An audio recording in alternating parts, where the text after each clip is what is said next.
Bonjour toi qui me regardes, j'espère que tu vas bien. Tu viens de décrocher une offre d'emploi au Canada après avoir postulé, ce soit sur des événements de recrutement ou sur des sites d'offres d'emploi et tu es rendu à l'étape de l'entrevue.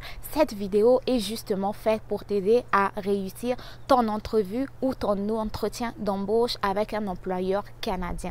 Donc dans la vidéo, je vais te donner quelques conseils très utiles que tu pourras mettre en place lors de ton entrevue pour espérer décrocher le poste. Donc, si tu es prêt, si tu es tout feu, tout flamme, c'est parti.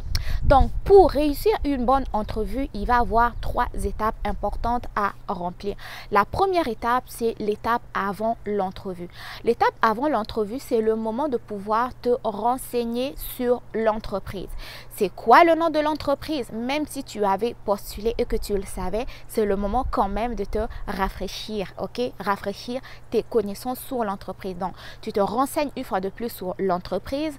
Tu peux, si tu es plus curieux, chercher à savoir c'est qui le dirigeant de l'entreprise, quelles sont les valeurs de l'entreprise et le code d'éthique de l'entreprise, ok? Là, ça te donne vraiment une idée à savoir dans quoi est-ce que tu t'embarques. Ensuite, il faut que tu aient des informations complètes sur le type d'emploi pour lequel tu as postulé, à savoir la description de l'emploi, les exigences au niveau de l'expérience, les exigences au niveau académique et des exigences au niveau de la langue s'il y en avait lorsque tu avais postulé.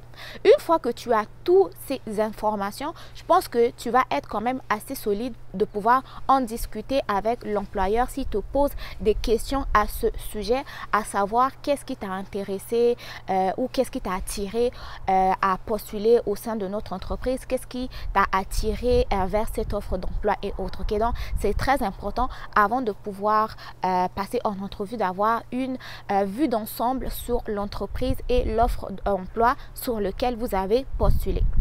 Ensuite, l'étape numéro 2, ça va être les préparatifs avant l'entrevue, c'est-à-dire le jour de l'entrevue, mais avant l'entrevue. Donc, le jour de l'entrevue, tu as quelques vérifications à faire. Première vérification, t'assurer que tu as une bonne connexion Internet si ton entrevue se passe en ligne, que ce soit sur Zoom, FaceTime ou Skype, peu importe, ok?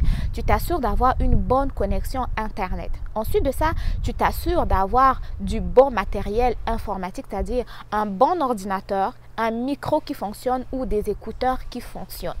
Ensuite, tu t'assures aussi d'avoir une bonne connexion. Okay? Bonne connexion, peu importe le distributeur, je ne sais pas, d'Internet avec qui tu fais affaire, mais assure-toi que ce jour-là, ta connexion Internet soit parfaite.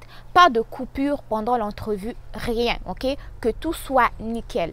Une fois que ton ordinateur fonctionne, que ton micro est en parfait état et que ta connexion Internet est parfaite, là maintenant, il faut te trouver un espace où tu vas réaliser ton entrevue. De préférable que ce soit un espace où il n'y a pas de bruit, ok?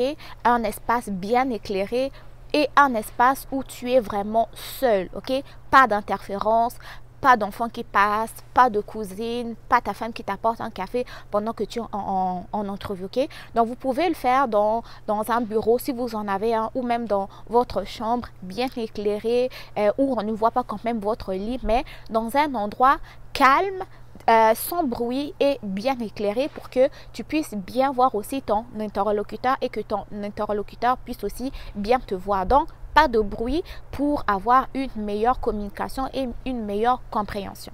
Donc, une fois que ton espace est préparé, ça va être maintenant à toi d'être soigné. Ok? Donc, si tu postules pour une offre d'emploi au Canada ou peu importe dans quelle entreprise, de n'importe où, c'est vraiment important de se présenter d'une façon professionnelle.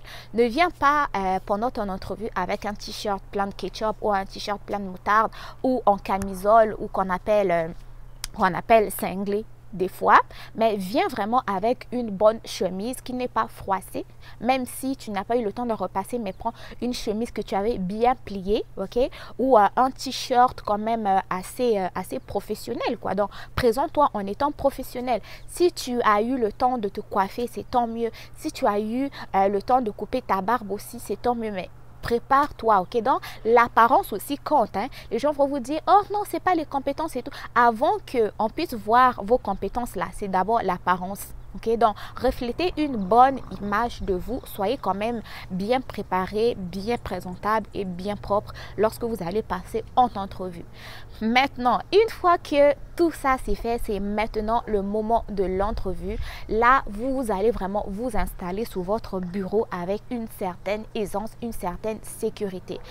Ayez vraiment le regard bien fixé sur votre caméra. Évitez d'être déconcentré, regardez partout, à gauche, à droite, ou je sais pas où. Soyez vraiment concentré et regardez votre interlocuteur droit dans les yeux. Ici au Canada, c'est très important quand on parle avec quelqu'un de regarder la personne dans les yeux. Dans nos différents pays, quand tu regardes quelqu'un dans les yeux directement, ça paraît en fait comme un signe d'impolitesse ou un signe de manque de respect.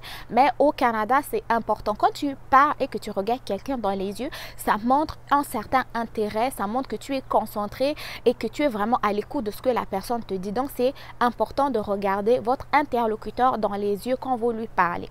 Et une fois que l'entrevue a commencé, donc vous allez avoir les fameuses questions qu'on pose encore et encore dans l'entrevue, c'est-à-dire la première question peut être par exemple parlez-nous de vous. Donc quand on dit parlez-nous de vous, la façon que vous pouvez répondre à cette question, c'est en énonçant ou en parlant de vos expériences professionnelles, de vos formations académiques, de vos implications au niveau du bénévolat et autres. Okay? Donc là, vous allez parler de vous en termes de formation, d'expérience et de compétences.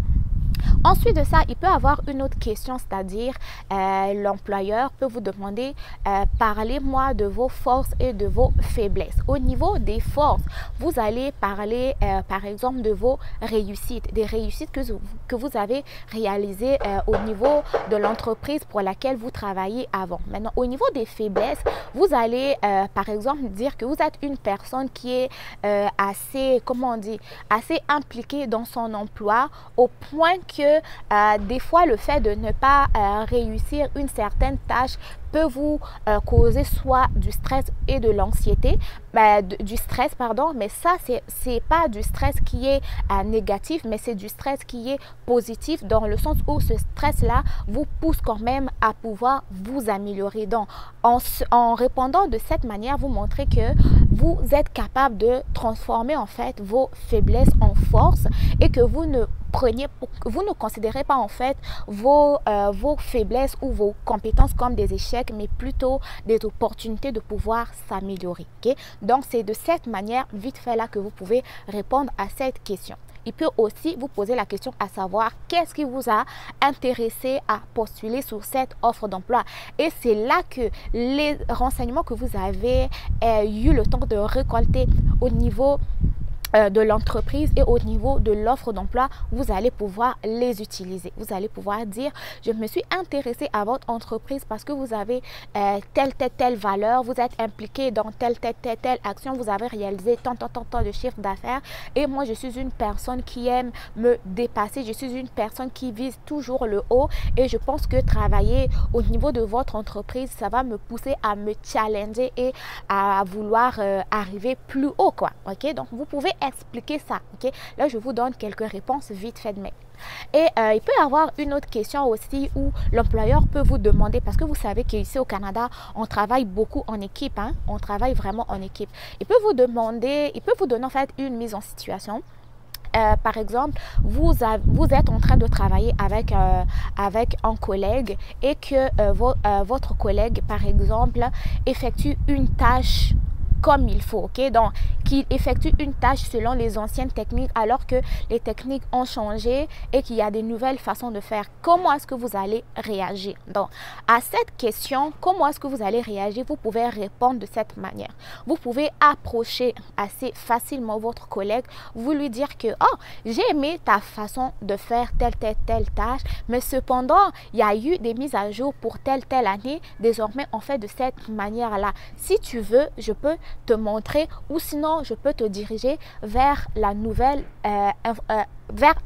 comment on dit, vers un lieu où je sais pas, vers le document où tu vas pouvoir trouver la mise à jour.